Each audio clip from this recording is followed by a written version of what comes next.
हमारे प्यारे बच्चों, वेव्स में अंतिम भाग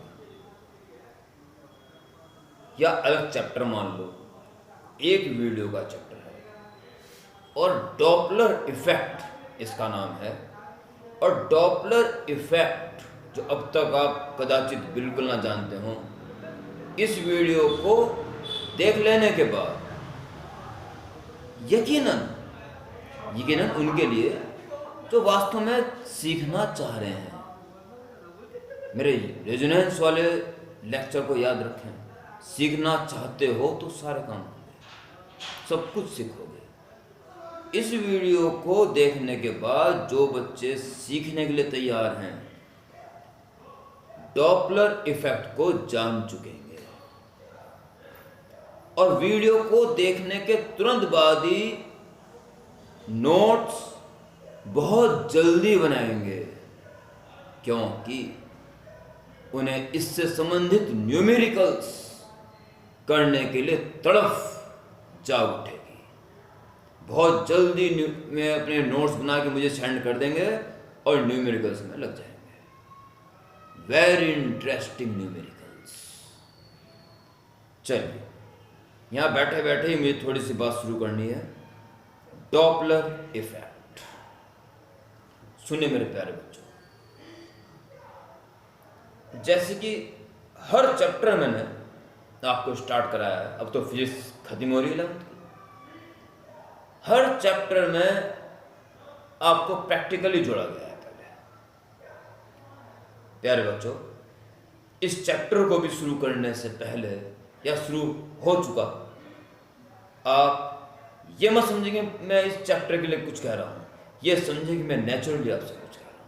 और क्या भी नेचुरल आपसे कुछ रहा हूँ। देखिए, मेरे पास एक बॉक्स में कुछ बॉल्स हैं। मेरे पास एक बॉक्स में कुछ बॉल्स गेंद हैं और वो मेरे साथ ही एक ट्रॉली के ऊपर, एक मैं ट्रॉली में बैठा हूं, रिमोट मेरे हाथ में है, मैं आगे पीछे ट्रॉली में चल सकता हूं। उस ट्रॉली में ही वो बॉक्स रखा है जिसमें बॉल रखी है। अभी मैं अपनी जगह पे खड़ा हूं और सामने अब मुझे अपने कुछ अच्छे स्टूडेंट्स का नाम भी याद हो गया है। ये अच्छे स्टूडेंट्स वे स्टूडेंट्स हैं जिन्होंने मुझे काम करके दिखाया, होमवर्क करा और सबसे बड़ी बात, उन्हें न्यूमेरिकल्स के वे हिस्से पूछे जहां उन्हें दिक्कत आई। और मैं जानता था कि ये मेरे बच्चे, यहां तक तो इस बच्चे ने तो हर हाल में कर लिया होगा और इस बच्चे को 1 घंटे बाद ये प्रॉब्लम आने वाली है। और मुझे व्हाट्सएप पे सूचना आ जाती है और मैं खुश हो जाता हूँ। मुझे तो पहले ही पता था। इन पढ़ने वाले बच्चों में बहुत सारे नाम हैं, मैं नाम इसलिए नहीं ले सकता क्योंकि कुछ बच्चे पढ़ने में तेज है पर वो ज़्यादा ऐसा कुछ भेज नहीं पा रहे हैं कि मैं कुछ कह सकूँ उनके बारे में, इसमें नाम नहीं लेता। पर इस समय जितने ही बच्चे मेरे से व्हाट्सएप पे जुड़े हुए हैं और ऑफलाइन क्लास में पढ़ रहे हैं, वे सारे ही आज की डेट में अच्छे बच्चे, क्योंकि पढ़ने चाहने वाले ही इस वक्त मेरे से जुड़े हुए हैं। तो क्या करता मैं ट्रॉली में खड़ा हूं, ट्रॉली अभी चल नहीं रही है। I have a box and there are many balls inside it, और सामने खड़ा है मेरा बहुत अच्छा करंट स्टूडेंट मलय द्विवेदी। अब मैं क्या कर रहा हूं, मेरे एक एक बात पे प्रैक्टिकली विचार करना बच्चों। जब तक मैं बोर्ड पे नहीं आऊंगा तब तक आपका कलम भी नहीं उठेगा। इसलिए आपको मस्त होके मेरी बात सुननी है। बस मस्त होने का तो ये नहीं कि हाँ हंस रहे हो, कंसंट्रेसी के साथ विद स्माइलिंग मेरी बात सुने। और ये बात बिल्कुल सिंपल है जो मैं बोल रहा हूँ। तो सामने खड़े हैं हमारे मलय द्विवेदी स्टूडेंट यहाँ खड़ा हूँ मैं ट्रॉली में, ट्रॉली भी चल नहीं रही है, उसमें एक बॉक्स है, उसमें बहुत सारी बॉल्स हैं। मैं बॉल उठा के यूं फेंक रहा हूँ मलय द्विवेदी की तरफ, और मलय द्विवेदी कैच कर रहा है और अपने पास रखा हुआ एम्प्टी बॉक्स को भरने में लग रहा है। ले ले ले, और मलय द्विवेदी हर बच्चा समझ रहा होगा, जो देख रहा है हर बच्चा समझ रहा होगा। आइए थोड़ी कैलकुलेशन करते हैं। कलम नहीं उठानी है, कलम नहीं उठानी है, कैलकुलेशन सिंपल वाली जो हर बच्चा समझ सकता है। अब मैं क्या कर रहा हूं,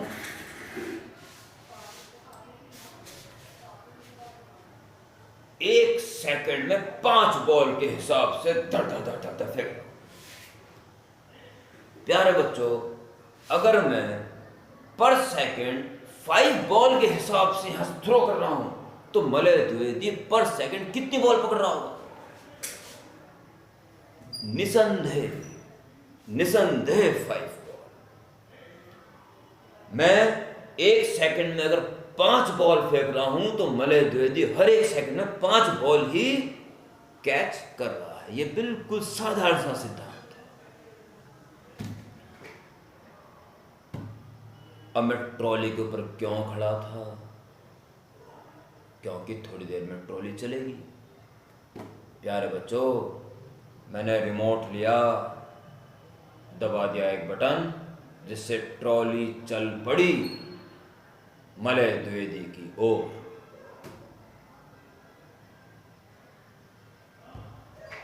और मैं वही एक सेकंड में 5 बॉल फेंक रहा हूं, टक टक टक टक टक फेंकता जा रहा हूं। हर सेकंड 5 बॉल निकलती जा रही है, और वो खड़ा खड़ा खड़ा खड़ा एक सेकंड 5 बॉल कैच कर रहा था।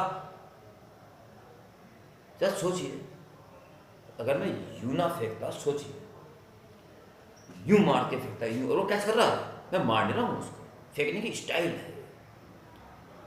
ले ले ले ले, सर सर सर सर।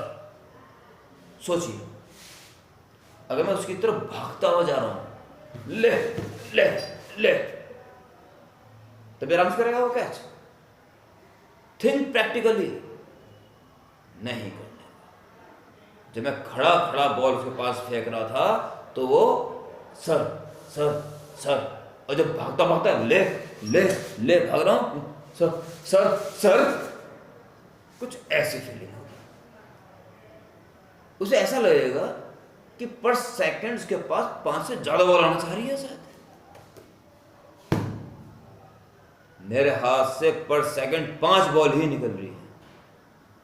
उसे ऐसा लग रहा है, केवल लग रहा है, कि शायद, तो फटाफट कैसे करनी पड़ रही है उसको? सर सर सर ओ सर सर सर, क्या मतलब हुआ इसका? उसे लग रहा है कि पर सेकंड शायद 5 से ज्यादा बॉल आ रही है, इसे उसे फटाफट कैसे करनी पड़ रही है।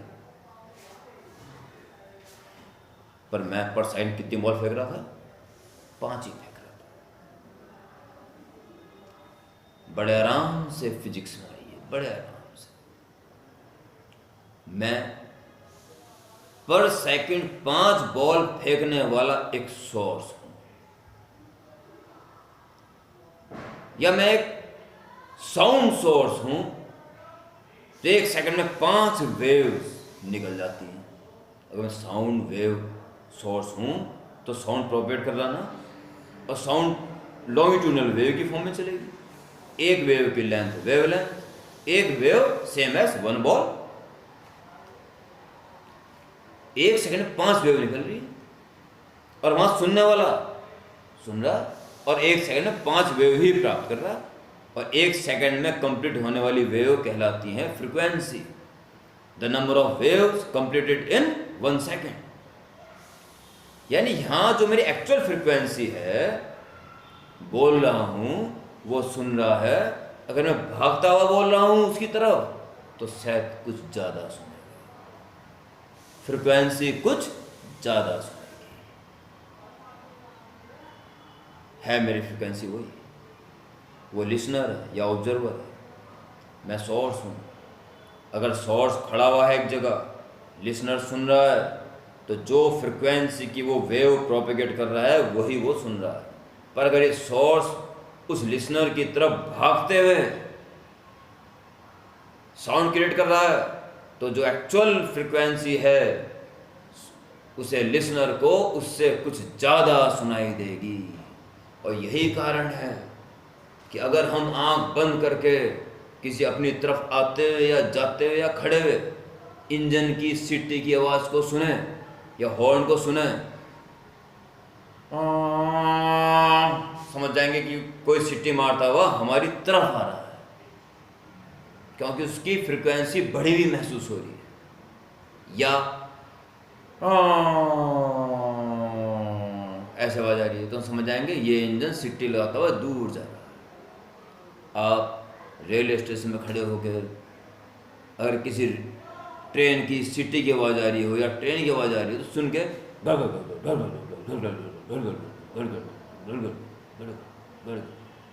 इससे पता चलिए दूर जा रही है। अब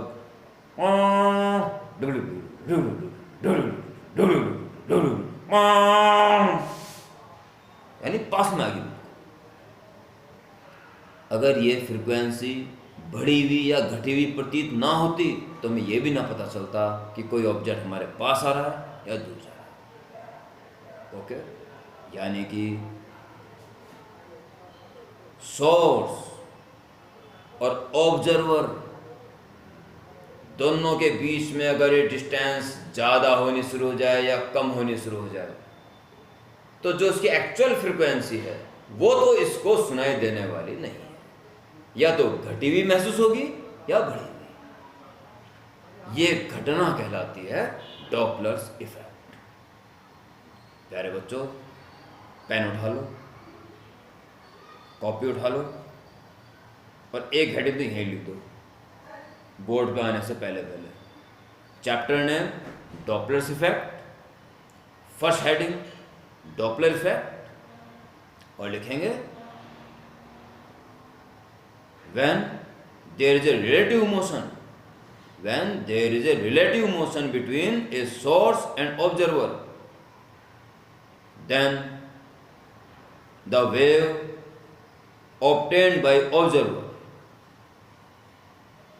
is different than that of actual frequency. Frequency of wave obtained by listener या observer is different than that of actual frequency of source. This phenomenon is called Doppler's effect. Okay? अब इसको हम 3 भागों में करेंगे।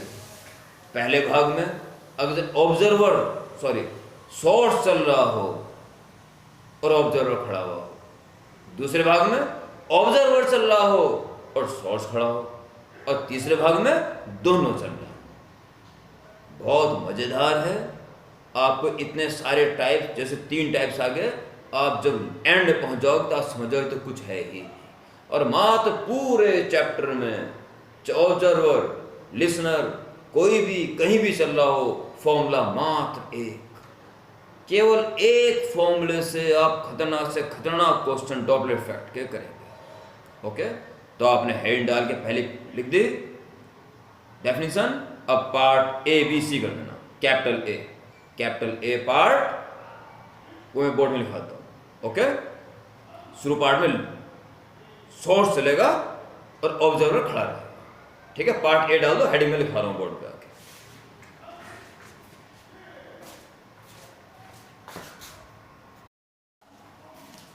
हाँ रे बच्चों, फर्स्ट हेडिंग पार्ट ए डाल देना। When source is in motion state,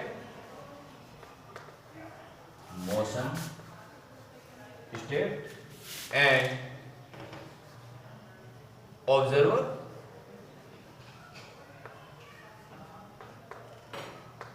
is in rest.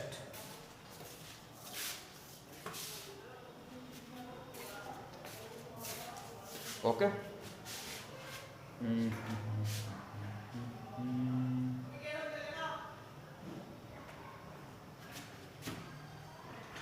अरे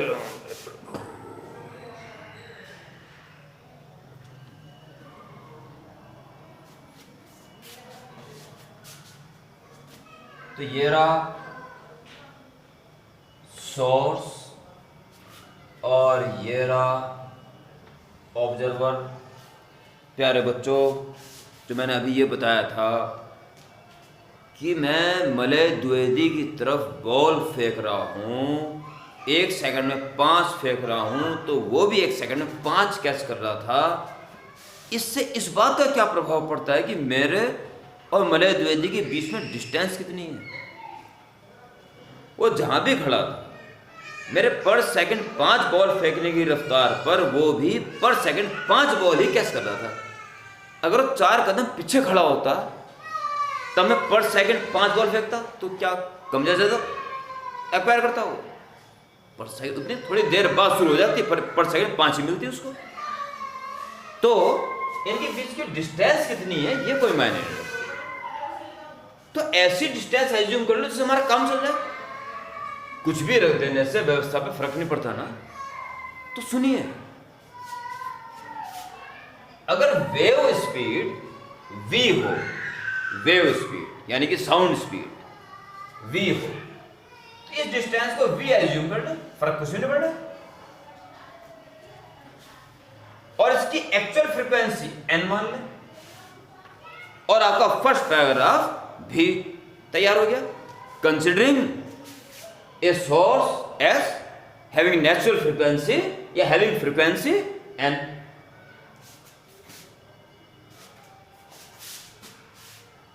and a source O and v the distance between them, v is wave speed। जो भी दिमाग तुम्हारा वो लिख दो फर्स्ट पैराग्राफ। बिल्कुल इजी। अब इसकी नेचुरल लिख दिया फर्स्ट पैराग्राफ, फिर बोल देता हूं एक बार। Considering a wave source as having frequency n and a स्टेस, इस बारे में कुछ नहीं बोला, मैं चल रहा है, रुक रहा, बताएंगे। And a stationary observer O where SO is v, comma speed of wave. ये बताने के बाद अगले पैराग्राफ से कार्रवाई शुरू हो जाती है। अगर इसकी फ्रीक्वेंसी n है तो इसका मतलब है ये 1 सेकंड में n तरंगे निकाल देगा, n ऑस्किलेशंस इसमें से निकल जाएंगी और 1 सेकंड में यहां तक पहुंच जाएगी जो स्पीड होती है उसकी। अरे स्पीड है 330 मीटर पर सेकंड, इसका मतलब 1 सेकंड में 330 मीटर पहुंच जाएंगे जो उसकी स्पीड है। वो हमने मान लिया, यानी कि 1 सेकंड में पहली तरंग निकलेगी वो जो 1 सेकंड यहां पहुंच जाएगी पहली तरंग, दूसरी उसके पीछे रहेगी, पहुंचने वाली हो 2 3 4 5 6 7 8 9 10 11 12 मान लो, 12वीं निकली इतने वो वहां पहुंची तो 1 सेकंड हो गया ना। 1 सेकंड में स्पीड के बराबर पहुंचेगी ना वो, तो 1 सेकंड यहां पहुंच गई और ये 12वीं निकली, 12वीं हमने गिनी हुई है, n है वास्तव में। 1 सेकंड में n निकल जाएंगी, तो 1 सेकंड जब पूरा हो जाएगा तो n भी निकल जाएगी। ये 12 तो हम चोरी छुपे गिन रहे हैं, है n। तो इनके बीच का गैप कितना आ जाएगा? 2 तरंगों के बीच का गैप, यानी एक तरंग की लंबाई, यानी कि वेवलेंथ।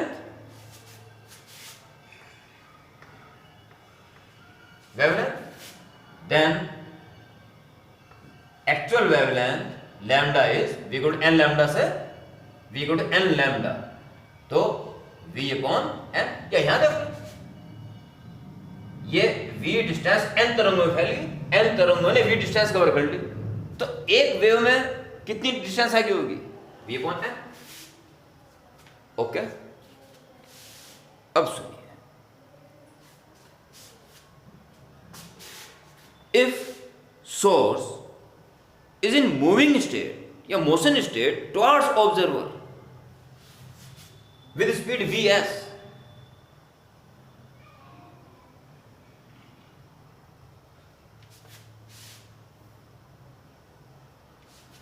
ऐसे चल रहा है यहाँ से, जैसे पहली तरंग छोड़ी उसने अपना भी चल रहा है जी ऐसे। वेव तो बहुत आगे पहुंच जाएगी ना, खुद तो आगे नहीं पहुंच पाएगा। एक हॉर्न बजाता हुआ कोई व्हीकल पॉम पॉम करेगा तो हॉर्न ही आगे, साउंड आगे जाएगी ना, वो तो साउंड से पहले नहीं पहुंच जाएगा, साउंड आगे जाएगी, ये पीछे रह जाएगा। तो इसकी स्पीड अगर वी एस हुई, अभी यहीं पे था वो, तो यहाँ पहुंच गया किस स्पीड से, वी एस, साउंड सोर्स की स्पीड। और तरंग उसे यहीं से निकालनी शुरू कर देती, 1 2 3 4 5 7 8 9 10 11 12, और 1 सेकंड होते यहाँ पहुंच, क्योंकि चलनी तो यहीं से शुरू की थी ना, चलनी यहीं से ही स्टार्ट की थी इसने।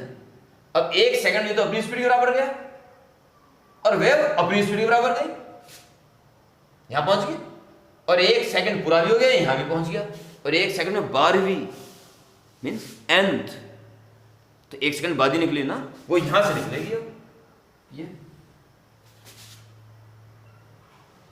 यहां खड़े खड़े निकल रही थी पहले 1 सेकंड में nv, और अब 1 सेकंड में वो यहां पहुंच गया, यहां से निकलेगी nv, जो कि पहले तो यहीं से निकल चुकी थी, वो तो वहां उस टाइम में पहुंचेगी, और nv यहां से निकलनी चाहिए तो यहां से निकलेगी, निकली एन ही है, निकली 1 सेकंड में ही है,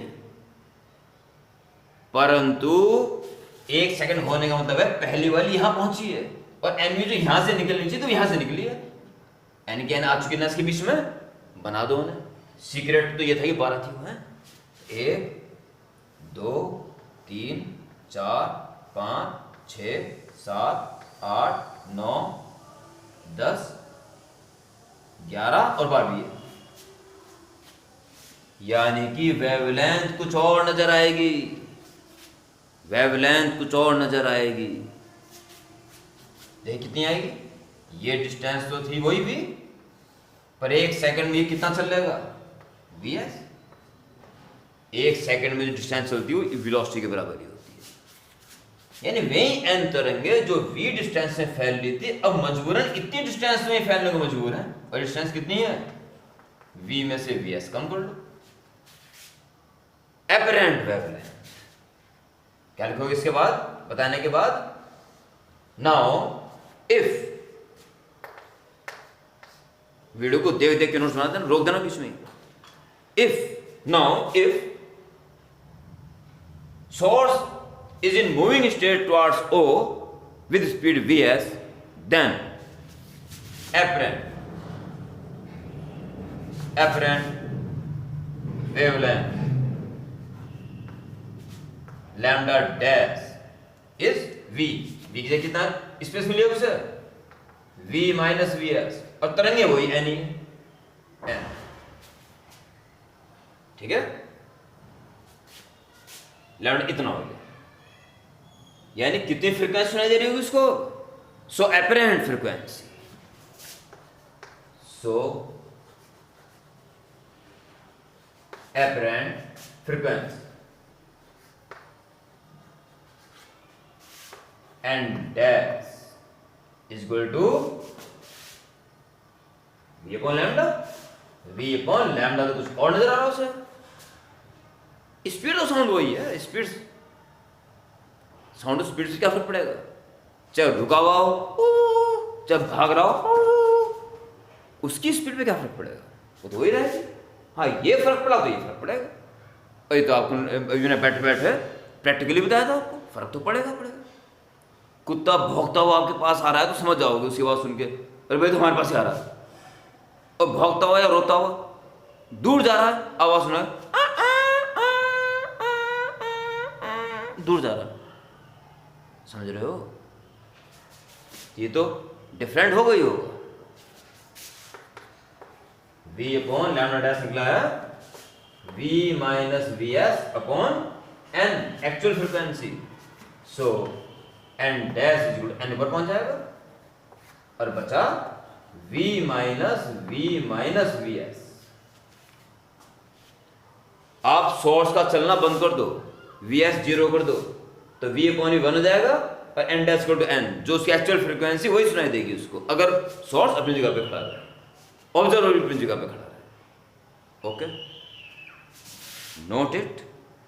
और इसके बाद एक लाइन का काम और करेंगे, एक लाइन का काम और करेंगे, कि अगर ये इसकी तरफ ना जा रहा होता, उल्टा जा रहा होता, तो वीएस का साइन चेंज कर दो, प्लस वीएस हो जाएगा, क्योंकि उसको v माइनस वीएस नहीं, v प्लस वीएस में फैलता, तो v माइनस वीएस से v प्लस आ जाता। बस यहाँ एक लाइन लिखनी है उसके लिए, सुन लेना क्या लिखनी है।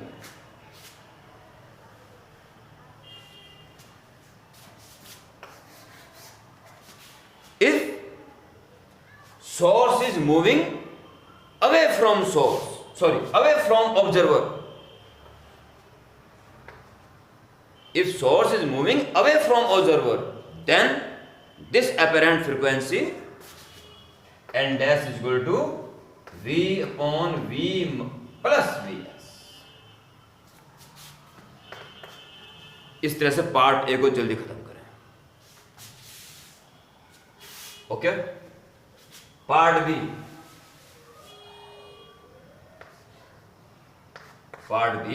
when source is in rest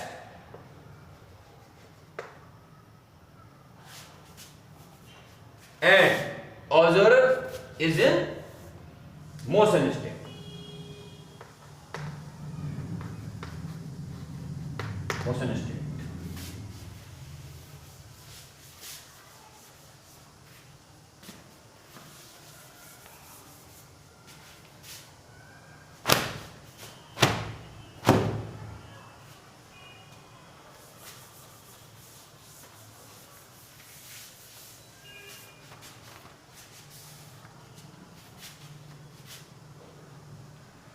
ये रहा सोर्स जिसकी नेचुरल फ्रीक्वेंसी है n, और यहां खड़ा था ऑब्जर्वर,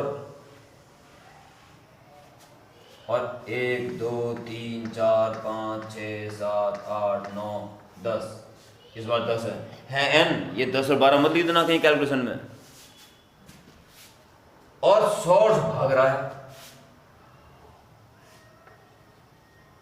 सॉरी ऑब्जर्वर भाग रहा है, तो देखिए इसके भागने से थोड़ी ये गैप चेंज हो जाएगा, वो इसके चलने से हो रहा था, ये गैप हो ही रहा है। 1 2 3 4 5 6 7 8 9 10, वो जो भाग रहा है वो मान लो यहाँ पे आ गया, कहीं कहीं भी आ गया, चलो ऐसे भागता हुआ vo स्पीड से,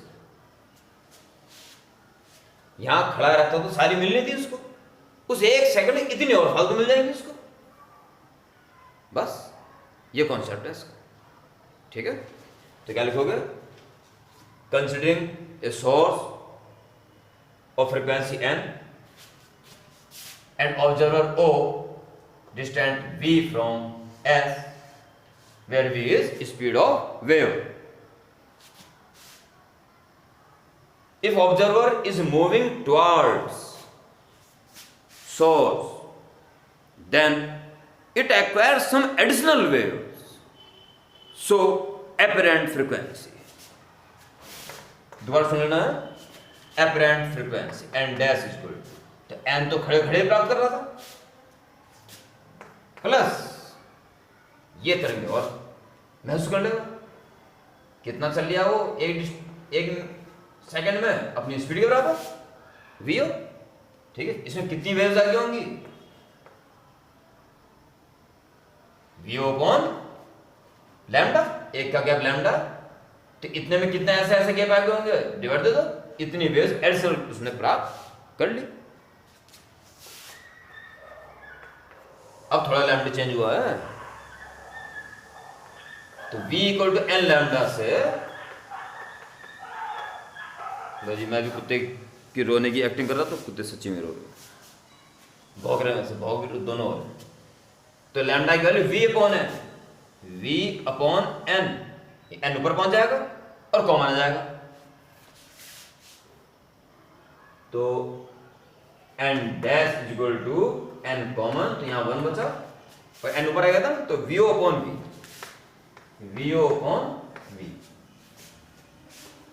n dash is equal to n into v plus vo upon v।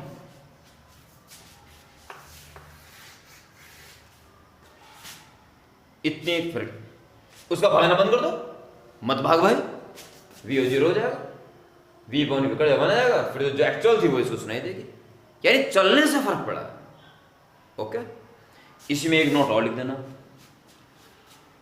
If drive करने के बाद एक line, if observer moves away from, अभी तो प्लॉट चल रहा ना, अवे फ्रॉम सोर्स, देन तब क्या हो जाएगा, इतनी कम महसूस करेगा, माइनस जाएगी, माइनस जाएगा, and dash is N V minus V O upon we.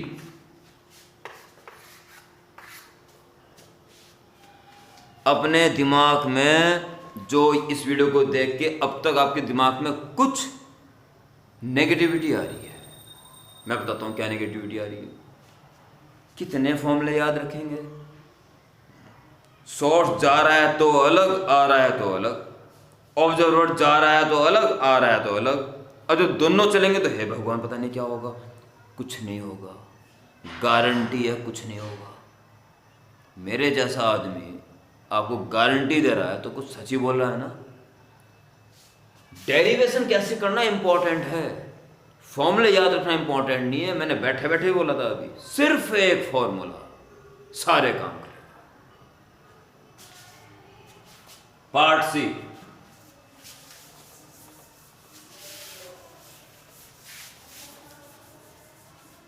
Part C, when both observer and source या source and observer are in motion state. Part C, when both source and observer are in motion. Okay, source, observer,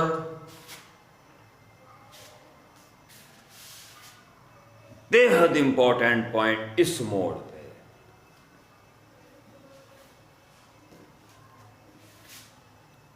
sound, अगर source यहां रखा हो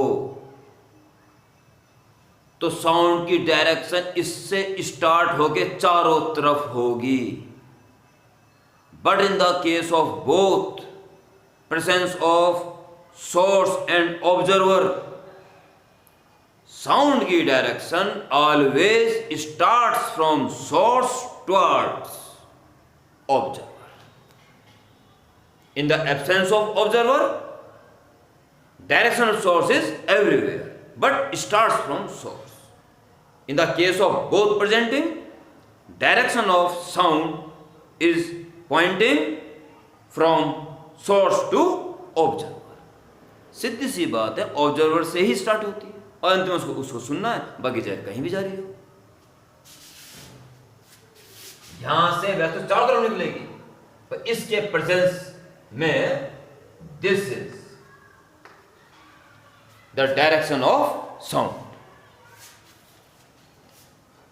considering source S having natural frequency N, observer O, both are moving along direction of sound with speed vs and vo। ठीक है, दोनों चल रहे हैं साउंड की डायरेक्शन में। ढंग से सुनना, पहले मैं आपको इसका राज बता देता हूं ताकि आप कंफ्यूज ना हो। सोर्स भी चल रहा है, ऑब्जर्वर भी चल रहा है। सोचिए, अगर सोर्स भी खड़ा होता, ऑब्जर्वर भी खड़ा होता, उसकी फ्रीक्वेंसी n है तो इसको भी n ही सुनाई देती। अगर ऑब्जर्वर चलता तो उसे कुछ और सुनाई देती, खड़े खड़े कुछ और सुनाई देती, और अब वो भी चल रहा है तो खड़े खड़े सुनाई दे रही थी उसकी भी बदली हुई महसूस होगी, डबल बदली हुई महसूस होगी। इसमें घबराने वाली कोई बात नहीं, कैसे निकलेगा? पहले मान लो 100 ऑब्जर्वर खड़ा खड़ा सुन रहा है, कितना सुन रहा है, उसके चलने की वजह से वो उसके खड़े खड़े सुनाई देने वाली फ्रिक्वेंसी है। अब वो चल रहा है खुद, तो उसका ऑपरेट लगा दो, फिर उसके चलने से क्या प्रभाव पड़ा होगा? Very simple. देखिए, if observer would in rest, if observer would in rest, then apparent frequency listen by observer, दोबारा सुन लेना, N1 कह दीजिए इसको, जो ये खड़े खड़े सुन रहा है इसके चलने की वजह से, N इंटू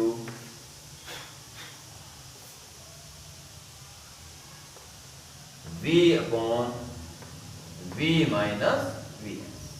अभी पहला फॉर्मूला आपने ये किया, ओके। अगर ये भी ना चलता तो N क्या नहीं सुनाई दे रही, जो थी वही सुनाई दे रही थी उसको। पर अगर वो खड़ा हुआ है और केवल ये चल रहा होता तो वो खड़े खड़े इतनी सुनाई दे रही, ये सुनाई दे रही है उसको, और अब वो भी चल रहा है। But observer is also in motion state. So final apparent frequency and depth, जो खड़े खड़े सुनाई दे रहा था, इनटू इसको ऑपरेट कर दो, दूर जा रहा क्या था, V minus VO upon V। यही था, जब पास आ रहा था तो प्लस हो गया था, दूर जाता तो माइनस। और अब इसकी वैल्यू रख दो, ये तो बदली महसूस हो रही थी। बड़ा इंटरेस्टिंग है, आप दिमाग दे रहे हो तो एक बार अलग से बैठ के सोचना है, क्या हुआ, वो भी खड़ा होता, वो भी खड़ा होता, हाँ, जो एक्चुअल तो सुनना था, उसके चलने से ये बदलाव हुआ, और उसके चलने से इस बदलाव के साथ एक और बदलाव हुआ, फाइनल ये बदलाव हुआ। जब तक आप स्वयं इससे आश्वस्त ना हो जाए, हार नहीं माननी है, किसी हालत में हार नहीं माननी है। So and S is equal to N1 की वैल्यू, N ये बिल्कुल मूल फ्रिक्वेंसी है, original, V upon V minus VS, ये रख दी, पर ये क्या है, V minus VO upon V, cancel.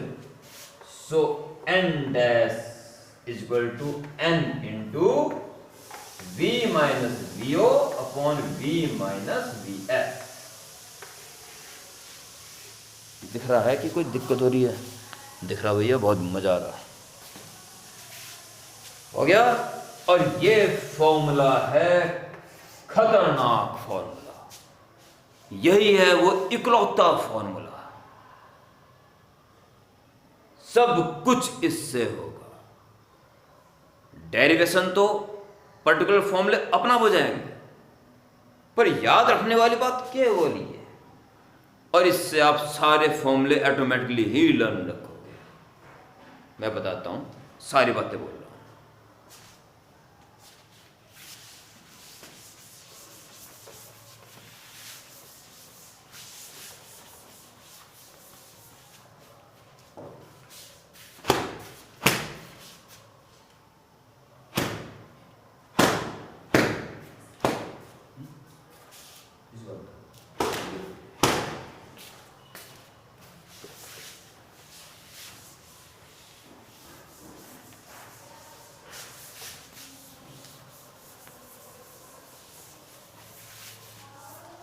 बच्चों, बोलते बोलते मेरा गला भी दुख गया। नेचुरल लाइट में वक्त ही नहीं मिल रहा वीडियो बनाने का आजकल, कुछ स्कूल का मैटर ऐसा हो गया। अब लाइटिंग में मुझे मज़ा से नहीं आता, नेचुरल लाइट में बड़ा मज़ा आता है। चिड़ियों की चहचहाट भी चलती रहती है, तो मजबूरी है, वीडियो बनानी ज़रूरी है, इस थोड़ा आप भी कॉपरेट करो। पर बोलते बोलते मेरा गला भी दुख गया, इसलिए मेरी इतनी मेहनत के बाद अगर इसका प्रभाव तुम पर ना पड़ा तो फिर क्या फ़ायदा भाई मेरे चिल्लाने का। समझ रहे हो? आप जो फीस दे रहे हो उससे कुछ नहीं होता, बात होता आप सीख ही कितना रहेगा। बड़े गिलास पानी ले ले पहले पानी पी लूँगा, या बोतल उठा लो, बोतल।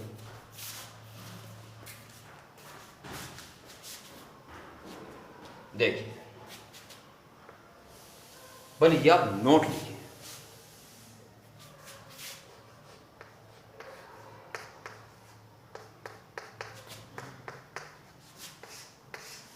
जब ये सारे नोट्स हो जाएंगे तो अंतिम में नोट जरूर लिखना, डायग्राम भी बना देना, फिर जैसे मैं बोल रहा हूं उसको लिखना।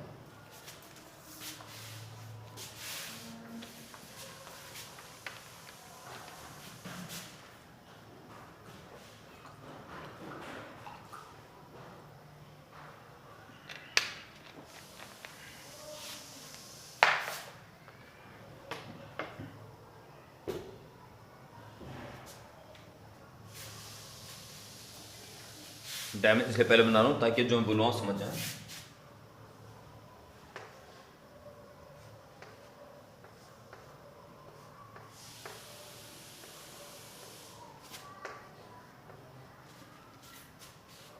देखिए, if both source S observer O are moving in same direction along direction of speed of wave with speed Vs and Vo respectively, then if then जो लिख लो, then apparent frequency and dash is n V minus Vo upon V minus Vs, where n is original frequency of source। प्यारे बच्चों, इसकी बहुत importance है, सुनिए कैसे। अगर ये दोनों ही रेस्ट में है तो वीओ भी जीरो, वीएस भी जीरो, वी भी कटी बना जाएगा, जो एक्चुअल है वो इसको सुनाई देगी। क्या क्या हो सकता है? ये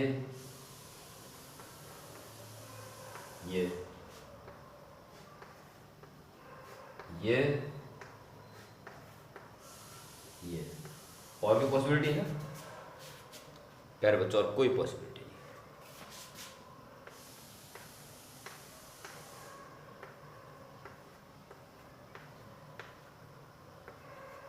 VS VS VS VS VO VO VO V. इस केस के लिए अपरेंट फ्रीक्वेंसी इसको क्या सुनाई देगी? यह है डायरेक्शन ऑफ साउंड। दिख रहा है कि ऊपर रिफ्लेक्शन आएगा, ऊपर दिख जाएगा। मैं बोल रहा हूँ, ध्यान देना। यह या तो नहीं लिखता है, नीचे लिखता हूँ। यह है direction of speed of sound. Okay,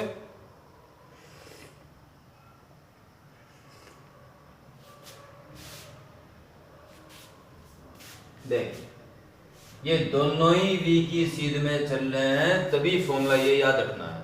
यानी इसका तो आ गया v minus V O upon v minus V S. इसके बारे में देखिए जरा, n dash equal to n,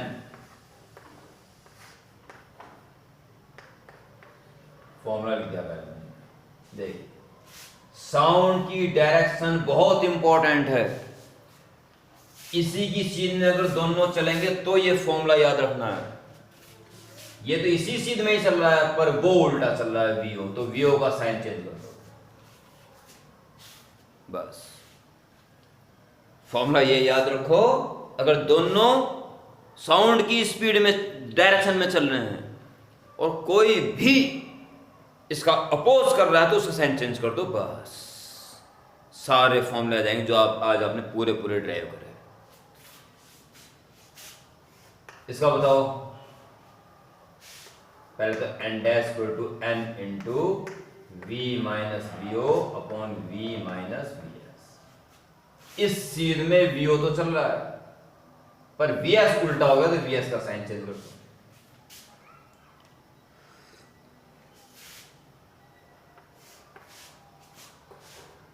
N dash equal to N V minus V O upon V minus V S. तो छकास याद कर लो बस एक झटके में इस शर्त के साथ। और स्पीड ऑफ साउंड के दोनों ही ऑपोजिट चल रहे हैं, दोनों के साइन चेंज कर दो। बताओ जी क्या है? कुछ भी तो नहीं है। हाँ ये सब कुछ है, ये सब कुछ है। ओके, वीडियो बहुत लंबी होगी, होने दो, मजा भी आ रहा होगा। एक न्यूमेरिकल इसी वक्त बताना जरूरी हो जाता है, मेरा जरूरी हो जाता है, इसलिए बताना पड़ रहा है।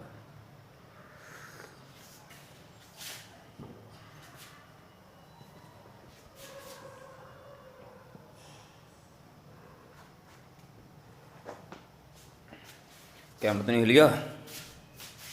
ठीक चल रहा है जी, सब बढ़िया चल रहा है। और Doppler effect, Doppler effect, Doppler effect कहाँ? हाँ जी, ये आ गया डॉपलर इफेक्ट, और ये आ गई इसकी एक्सरसाइज, और ये आ गई इसकी एक्सरसाइज बेस्ड ऑन वगैरह वगैरह, बेस्ड ऑन वगैरह वगैरह, बेस्ड ऑन वगैरह वगैरह, बेस्ड ऑन वगैरह वगैरह, डॉपलर इफेक्ट। कोई छोटा सा क्वेश्चन इसमें दिख नहीं रहा कोई सा भी।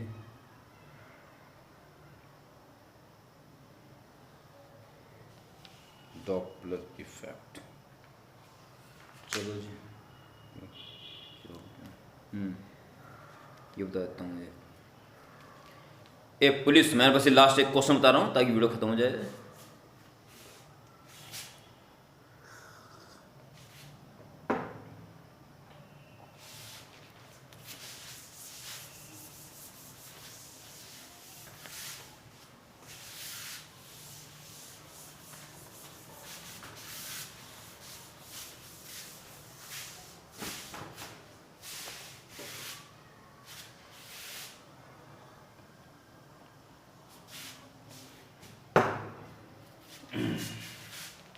इस बुक का 112वां प्रश्न,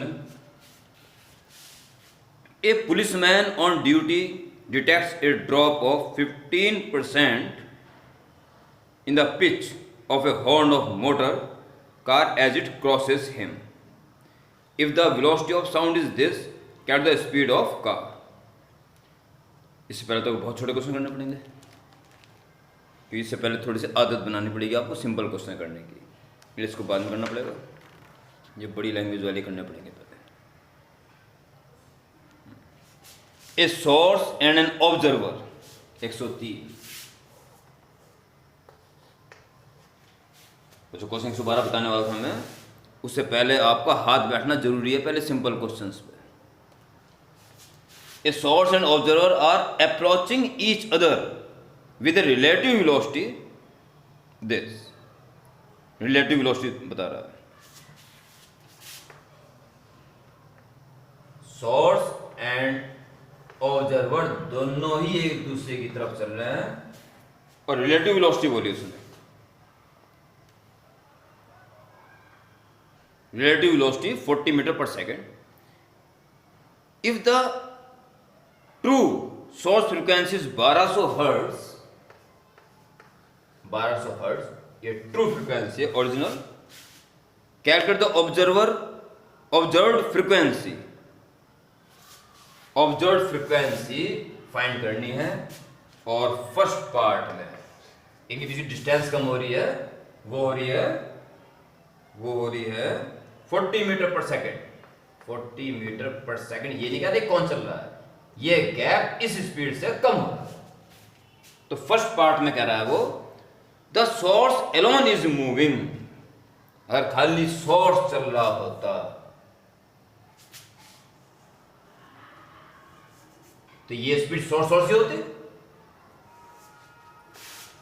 N dash N V minus V O upon V minus V S लिखने में तनिक भी देर ना लगाएं। वी ओ तो 0 हो जाए, बाद में करना है 0, ये नहीं, काट दिया। एक्चुअल है 1200 और साउंड की सीध में ही चल रहा है, इसलिए कोई साइन चेंज नहीं होगा। एक्चुअल कितनी स्पीड क्वेश्चन, हर क्वेश्चन में देगा वो या पेपर में दे देगा पहले ही। यहां दे रखिए velocity of sound in air 340 minus observer rest में है और 340 माइनस सोर्स की है 40। अगर ये अकेला खड़ा हुआ है, यही चल रहा अकेला, तो ये सारी स्पीड इसी की है। 1200 340 अपॉन 300 और ये कट के 4 आ जाएगा।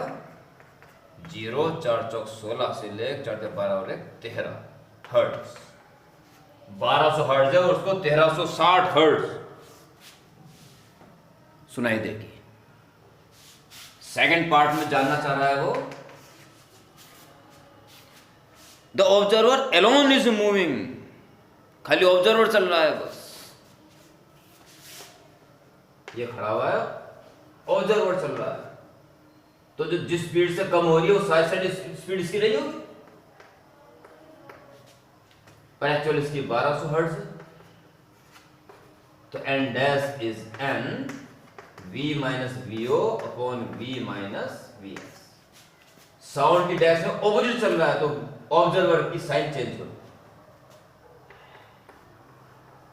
1200 340 plus 40 upon 340 minus is in dash source. 1200 into 380 upon 340, 0 0 cancel और 2 से काट दीजिए तो 19 हो जाएगा और ये 17 हो जाएगा। 0 0 19 दूनी 38, 3 19 20 21 22, 19 दूनी 92 108, 10 12 और 10 22 अपॉन 17। ठीक है, तो 17 कम 17, 5 बचेंगे 58 हो जाएगा। 17 तिया 51, 7 बचेंगे 70 हो जाएगा। ठीक है, और 17 चौक 68, 2 बचेंगे और 0 उतरेगी और 17 एकम 17, 3 बचेंगे 30 हो जाएगा और 17 दूनी 17 एकम लगभग 2 आ जाएगा, 18 के आसपास आएगा। तो 1341.2 हर्ट्ज। उम्मीद करता हूं डॉपलर इफेक्ट वाले न्यूमेरिकल्स आप भयंकर अंदाज में उड़ा दोगे। ठीक, यस, एंड गुड नाइट।